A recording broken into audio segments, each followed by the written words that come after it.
तो हेलो मेरे यार, आई एम सुप्रीम की इस अमेजिंग एपिसोड में आप सभी लोगों का स्वागत है।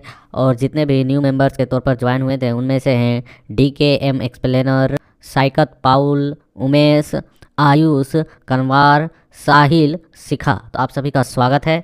तो जैसा कि हम सभी लोगों ने लास्ट एपिसोड में देखा था कि ओल्ड युवान ने लियन को पहचान लिया था गुफयांग के तौर पर। और इस एपिसोड की शुरुआत में हम देखते हैं कि लियन जो अपने 60 हैंड्स को बनाकर पिल्स को रिफाइन कर रहा होता है, वहीं पर अब वह 60 क्लोन्स बना चुका होता है अपने। और वह वहाँ पर चारों तरफ से उस पिल को शेप देने के लिए उस टेक्निक का इस्तेमाल कर रहा होता है। और उसे इतनी खतरनाक टेक्निक को इस्तेमाल करते हुए देखकर इधर मो, उसका स्टूडेंट और मिस जिनजुआन तीनों हैरान हो चुके होते हैं। और मो अपने मन में कह रहा होता है कि यह चौंकाने वाला है। ये अंतिम गतिविधियां जो इसने यहाँ पर दिखाई हैं यह बहुत ही एक्सट्रीमली लेवल पर अमेजिंग और स्किलफुल है। मैं भी यह करने के लिए एक बार सोचूंगा, क्योंकि इन चीज़ों को महारत हासिल करना, इनमें मास्टरी हासिल करना इतनी आसान बात नहीं है। और लियन को हम देखते हैं जो कूल तरीके से अपने हाथ को फैलाकर खड़ा होता है शाहरुख खान की तरह कि भाई मैंने पिल रिफाइन कर लिया। और उस पिल के रिफाइन होने के प्रेशर से हम देखते हैं उसके स्टूडेंट को जो कि नीचे धड़ाम से गिरता है। और जब सब कुछ वहाँ शांत होता है तो उस यहाँ पर लियन का जो पिल होता है वह चमक रहा होता है और उसकी और मुँह बढ़ता है उस पिल को देखने के लिए। और इधर से ओल्ड युवान चिल्लाकर लियन से कहता है जैसे उसकी रिफाइनिंग कंप्लीट होती है तो कि तुम मरे नहीं हो, तुम गुफयांग, तुम यहाँ पर हो, है ना। इस बात को सुनकर लियन घबराते हुए कहता है कि ओल्ड युवान, आखिरकार तुम किस तरह की बकवास कर रहे हो।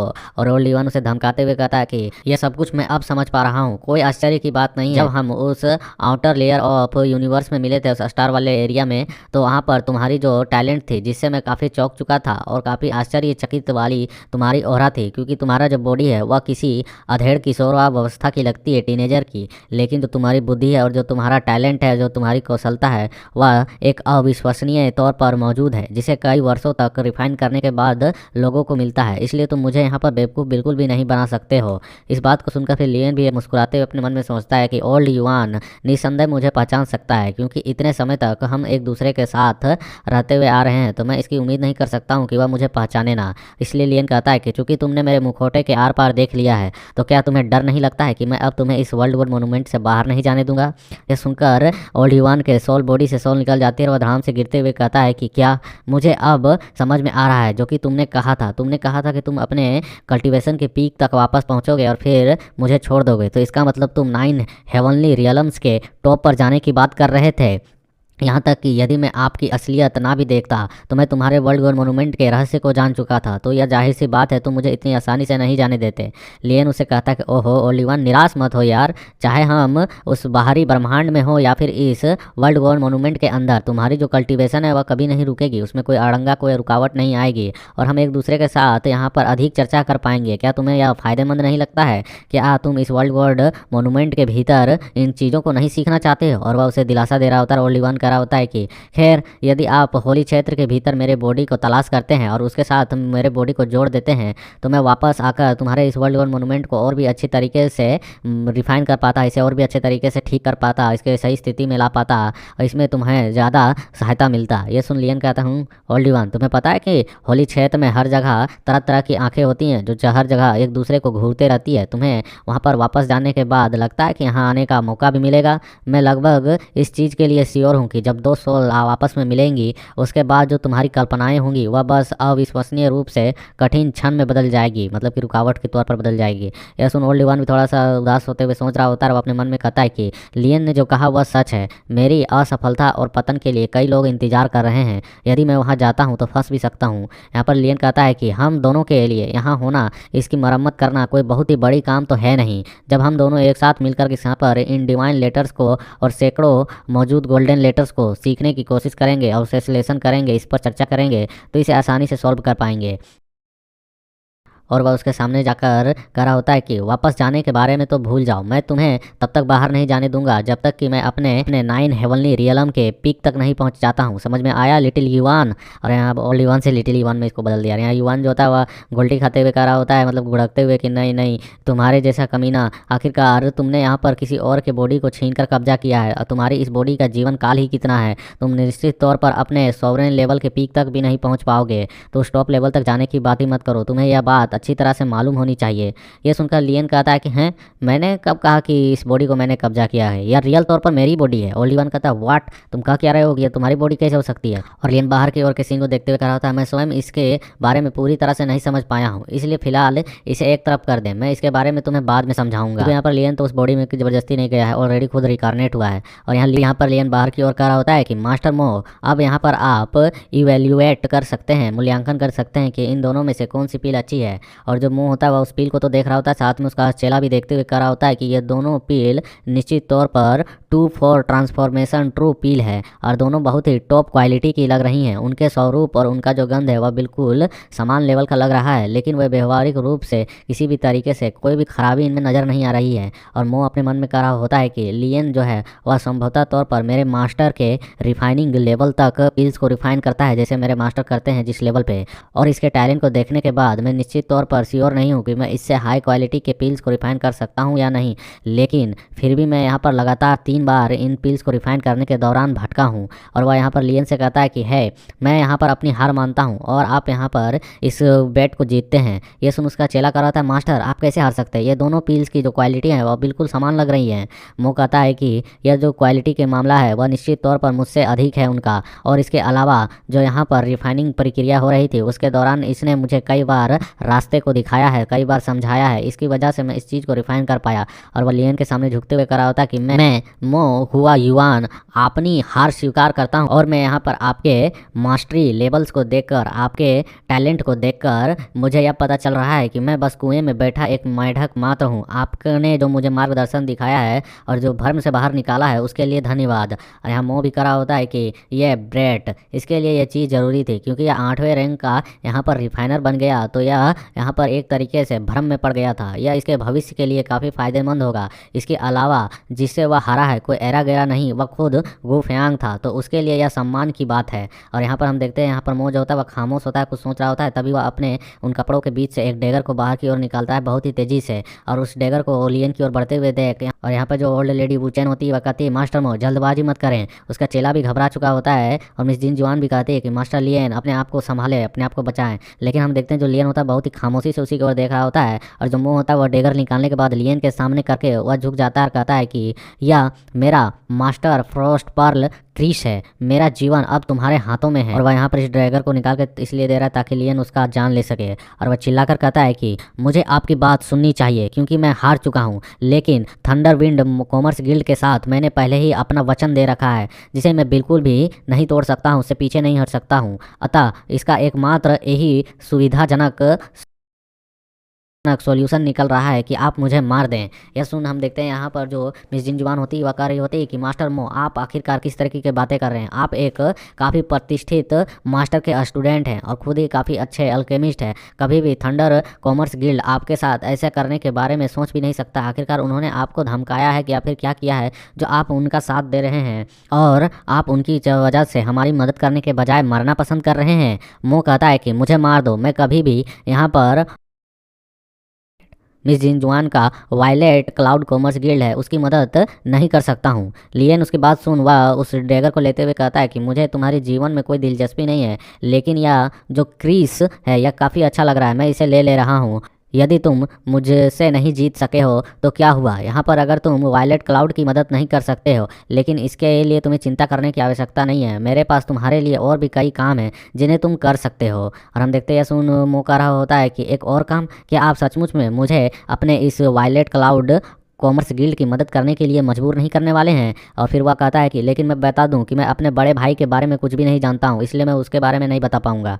ये सुन लियन अपने मन में कहता है शिट, क्या बकवास है यहाँ पे। और फिर हम देखते हैं कि वह पलट कर जाते हुए कह रहा होता है कि ठीक है, अगर युआन गाओ हान ना होता तो मैं तुम्हारी बहुत बुरी तरह से पिटाई लगाता, लेकिन फिर भी मुझे यहाँ पर रेन पीक सिटी की ओर जाना है, तो इसमें तुम मेरी मदद कर सकते हो। यह सुन मो कहता है क्या तुम सचमुच में मेरे मास्टर युआन गाओ हान को जानते हो। लियन कहता है कि बिल्कुल श्योर। और फिर हम देखते हैं बाहर की ओर का सीन जहाँ पे मो करा होता है कि आपको रेन पीक सिटी तक पहुँचाने के लिए थंडर विंड कॉमर्स गिल्ड या फिर बिग डीपर सेक्ट के ट्रांसफॉर्मेशन यंत्र का उपयोग करना होगा। यह मेरे लिए बहुत परेशानी वाली बात तो नहीं है, तो मैं इसे स्वीकार करता हूँ, एक्सेप्ट करता हूँ। और आप कब जाना चाहेंगे इसके बारे में बताएं। लियन कह रहा होता जाते हुए कि कुछ ही दिनों में, कोई जल्दी नहीं है, लेकिन इस बात को याद रखें कि इन दिनों में जब तक मैं यहाँ पर साउथ फायर सिटी में हूँ, आपको मेरी बात अच्छी तरीके से सुननी होगी। यह सुन मोबी कहता है कि मैं इसमें कुछ नहीं कर सकता हूँ, क्योंकि मैंने पहले ही थंडर विंड के साथ अपना वादा किया था, लेकिन मैं अपने शब्दों को बिना मतलब के नहीं निकलूंगा, मतलब कि कुछ ऐसा वैसा काम नहीं करूंगा। उसके बाद फिर हम बाहर के ओर का सीन देखते हैं, उन पहाड़ वादियों को, और जिसके रास्ते पर लियन और मिस जिनजुआन जा रहे होते हैं। लियन कहता है कि मिस जिनजुआन, आखिरकार तुम इतनी डाउन ट्रोडेंट क्यों लग रही हो? तुम इस तरीके से अगर उदास रहोगी तो एक बूढ़ी औरत की तरह दिखाई दोगी। हम दोस्त हैं, हमें एक दूसरे की दुख और खुशी के बारे में मालूम होनी चाहिए, इसलिए इस तरीके से उदास होने की आदत करना बंद कर दो। यह सुन मिस जिनजुआन कहती है कि मास्टर लियन, मुझे उम्मीद है कि आप सॉन्ग मूनराइज सिटी में होने वाला जो कंपटीशन है उसमें आप तियानु कॉमर्स गिल्ड के स्थिति को बिल्कुल भी गिरने नहीं देंगे और उसे उस स्थिति में ही बनाए रखने में मदद करेंगे। कम से कम तब तक हमारा जो वायलेट क्लाउड कॉमर्स गिल्ड है वह अपने वापस स्थिति को पुनः प्राप्त करने का एक मौका प्राप्त कर लेगा। फिर हम देखते हुए कहती है कि वुचेन, मेरी बात सुनो, जितने भी हमारे बचे हुए लड़के हैं उन सभी को एक ऑर्डर दो कि वे जल्द से जल्द अपने काम में और भी तेजी लाएं और जितना भी नुकसान हो रहा है उससे कम करने की कोशिश करें और अपने लाभ जहां मिले वहां पर अपने पैसों का निवास करें,